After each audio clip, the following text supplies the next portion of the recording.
ओम शांति।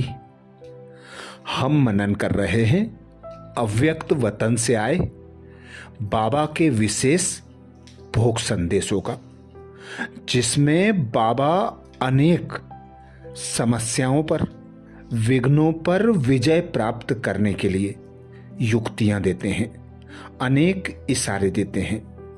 तो आज सुनेंगे ऐसा ही विशेष भोग संदेश।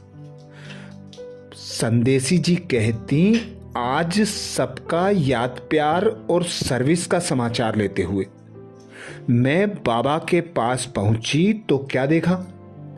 आज वतन की सीन बहुत ही विचित्र थी। क्या देखा कि सामने बाबा खड़े हैं, लेकिन आज बाबा अकेला नहीं था।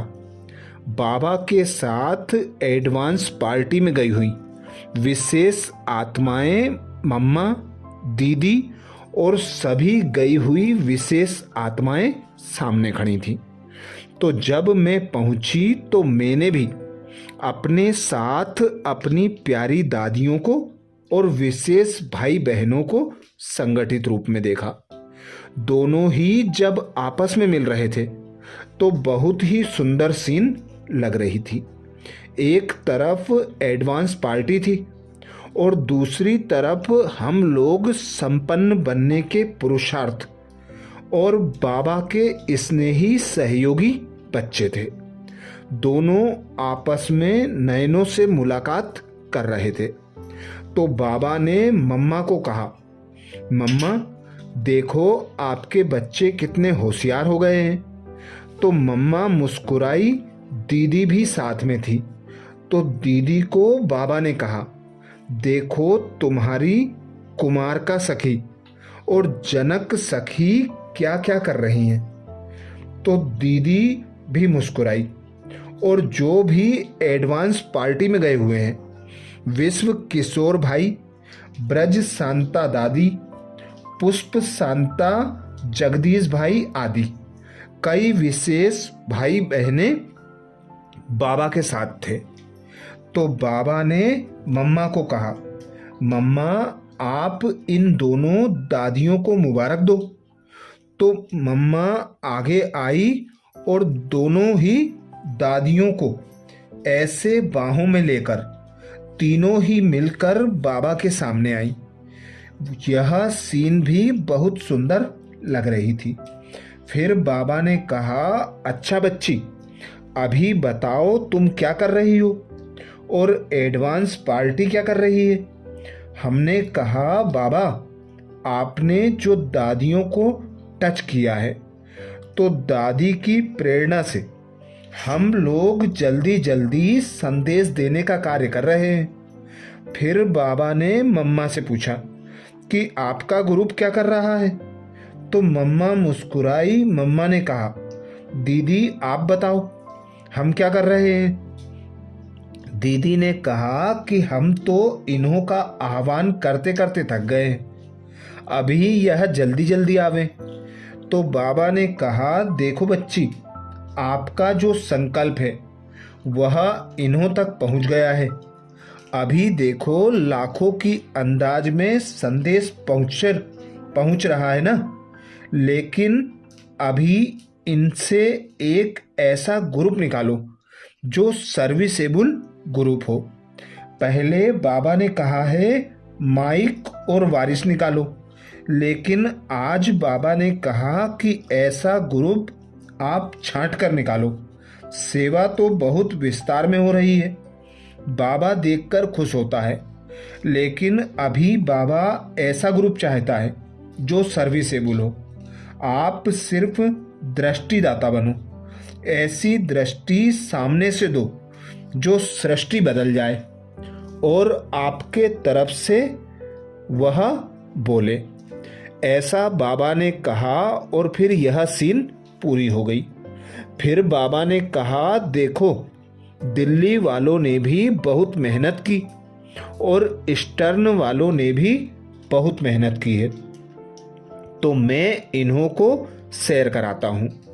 तो बाबा ने कलकत्ता और दिल्ली के मुख्य भाई बहनों को इमर्ज किया और सभी को अपने साथ ऐसे स्थान पर लेकर चला जो बहुत विचित्र था। वह था सागर, लेकिन सागर पानी का नहीं था। उसमें भिन्न भिन्न लहरें जैसे सागर में होती हैं ऐसी लहरें थी, लेकिन वह लाइट की लहरें थी। एक के पीछे एक लाइट की लहर चल रही थी। जैसे विस्तार में सागर फैला है, ऐसे फैली हुई लाइट थी और उस लाइट में शब्द लिखे हुए थे। ज्ञान के सागर, प्रेम के सागर, सुख के सागर, शांति के सागर, आनंद के सागर।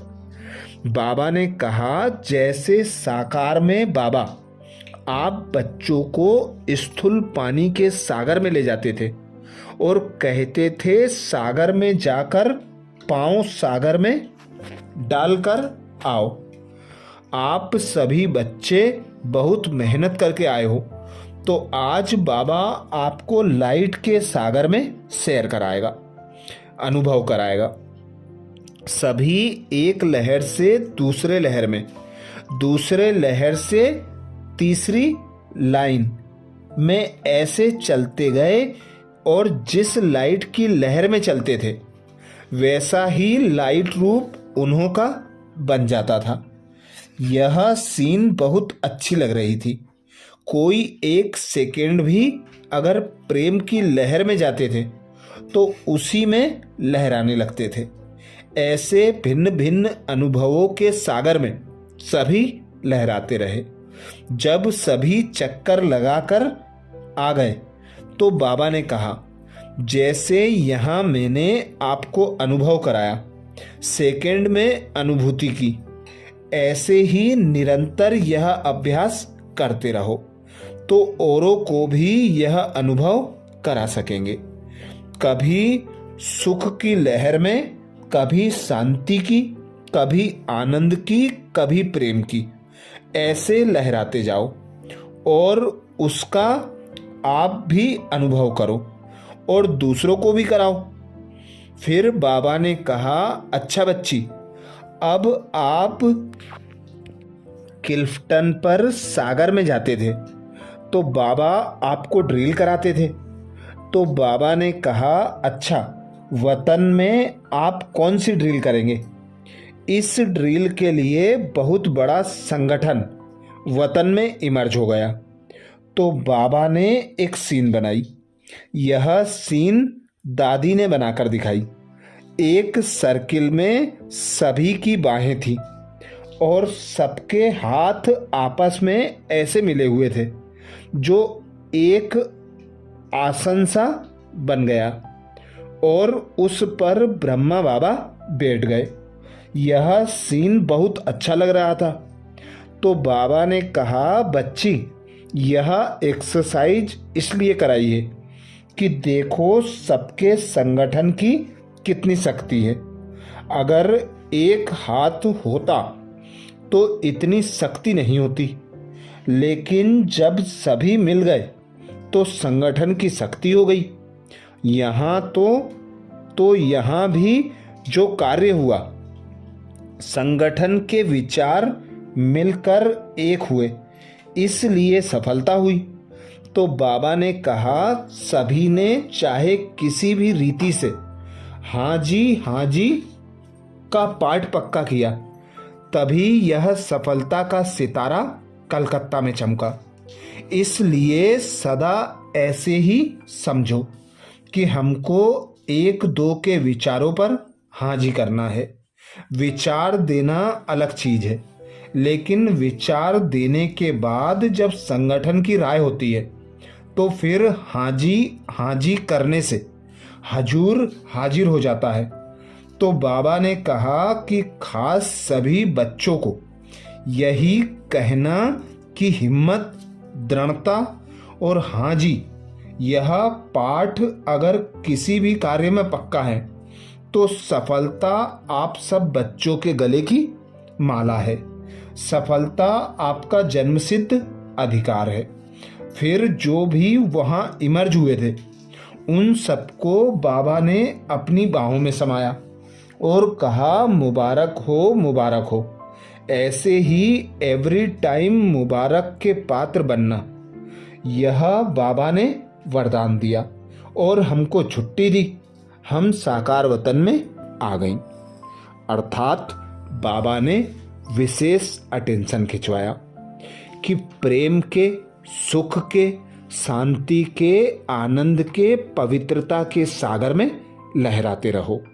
स्वयं भी अनुभव करो और औरों को भी अनुभव कराओ। सदा स्मृति रहे, हिम्मत, दृढ़ता और हाजी का पाठ पक्का रहे तो सफलता सहज और स्वतः प्राप्त होनी ही है। अच्छा, ऐसे ही और भोग संदेशों के लिए बाबा के चैनल को सब्सक्राइब करें। ओम शांति।